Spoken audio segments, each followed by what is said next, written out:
So thanks everyone for coming. Our purpose here is we're creating inner peace and then sending waves of that inner peace out and outer peace into our communities and our society.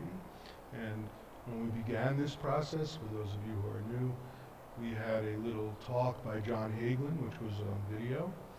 Dr. John Hagelin talked about some group meditations that had been done in Israel, where when the group was meditating, the violence went down, and when the group wasn't meditating, the violence went up. So we have some scientific studies that have proved that group meditation does send out waves of peace. So it's both inner and outer peace.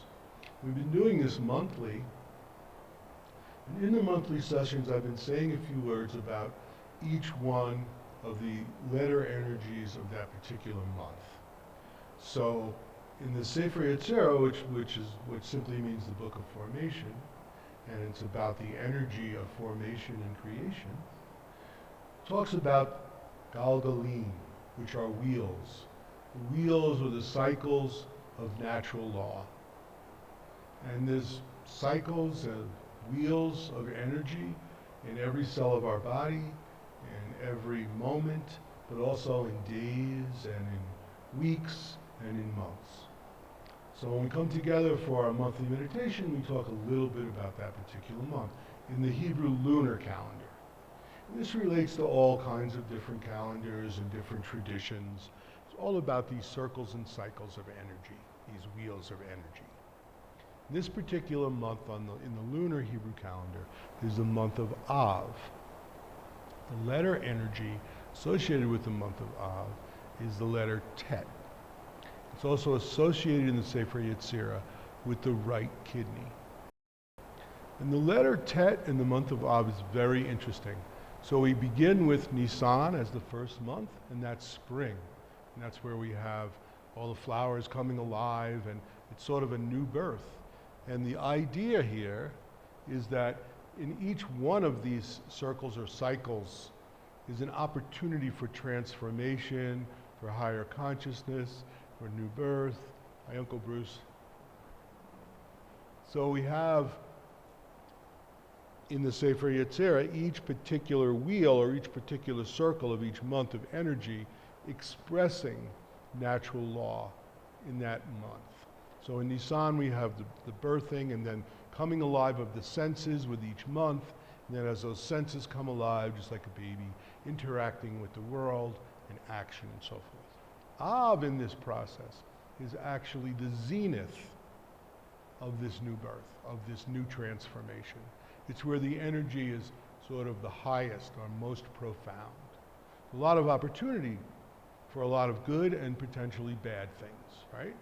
There's all this energy going. So historically, the month of Av, Jews in particular trace a lot of bad things happening in this month, back to a lot of bad things happening in the month of Av. Tish B'Av, you might have heard of, is the 9th of Av, where a lot of bad things supposedly happened on that particular day. Some of these things we're not able to really know historically if they actually happened on that day or not, like the destruction of the first temple, the destruction of the second temple, a lot of things that happened regarding the slavery of the Jews in Egypt. Primary negative things that happened actually on the 9th of Av. But as we go further into history, there are certain things that we actually know for sure happened. The expulsion of the Jews from Spain, for example, in 1492, happened on the day that is the 9th of Av. And then we have the writ that was signed called the Final Solution during the Holocaust was signed also on the 9th of Av. So there's all these things, right? So we have this sort of negative energy thing going on throughout history. And then the 15th of Av is a day of joyous celebration. So the mystics tell us it's the most joyful day of all of the cycles in every month. So we should celebrate. That happened a couple days ago. And it's the fullest moon energy of the year. So on that full moon energy in the Far East, they call it Guru Purnima. And there's big celebrations on the Ganges River. It's great.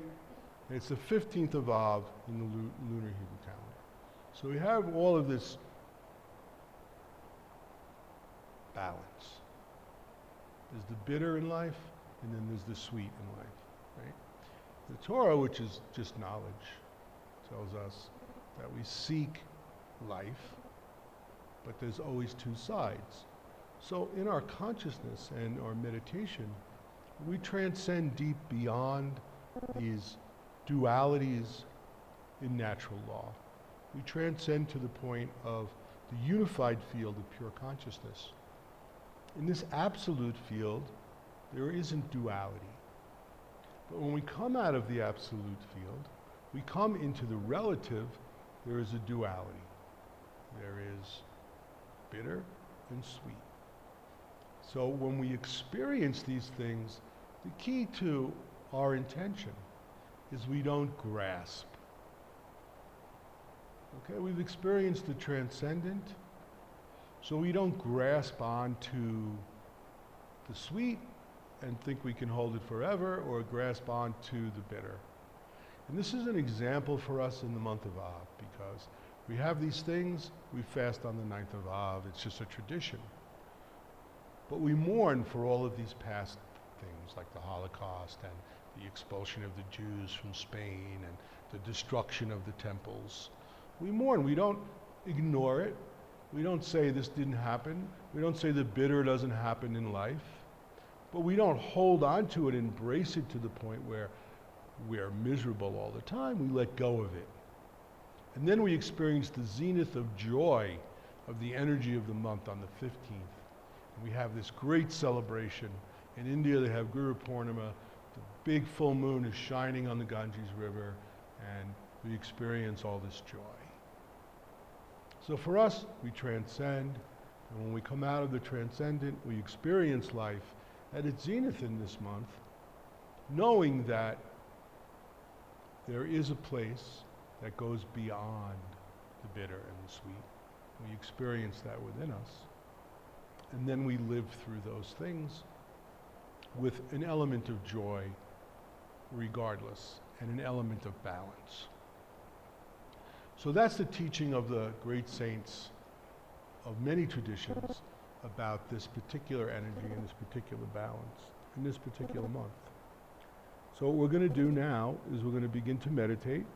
We're going to dive in past the duality into that transcendental field of pure consciousness. And when we do that, we're going to do it with a couple of tools. We're going to use breath first, and we're going to articulate the letters that we know that we've been initiated into.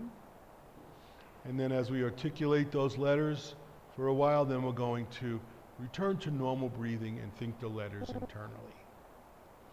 I'll guide us through this whole process, so it'll be easy, and we'll do it with our eyes closed. Okay?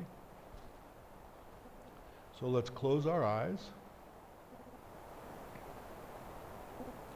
Let's inhale. Exhale. Inhale.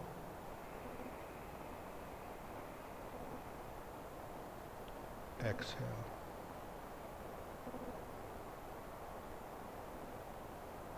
Inhale.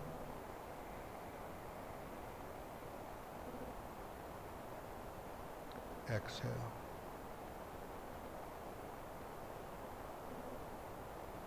Inhale.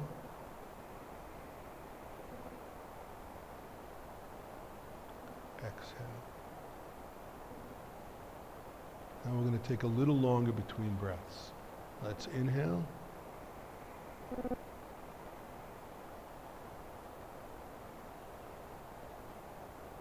Exhale.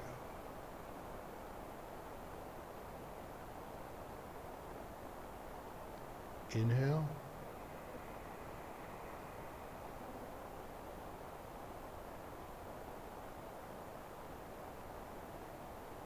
Exhale.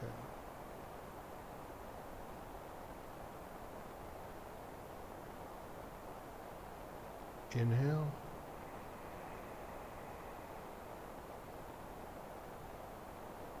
Exhale.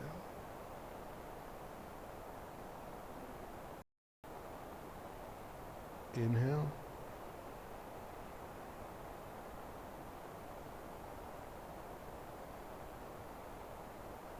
Exhale. Inhale.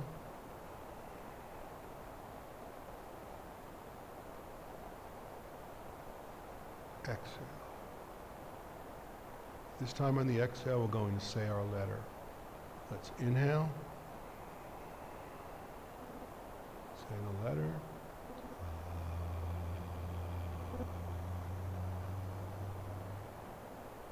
Inhale. Say the letter.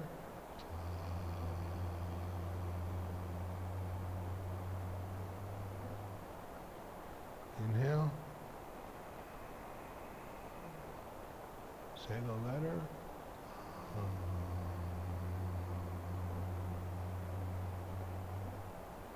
Inhale. Say the letter.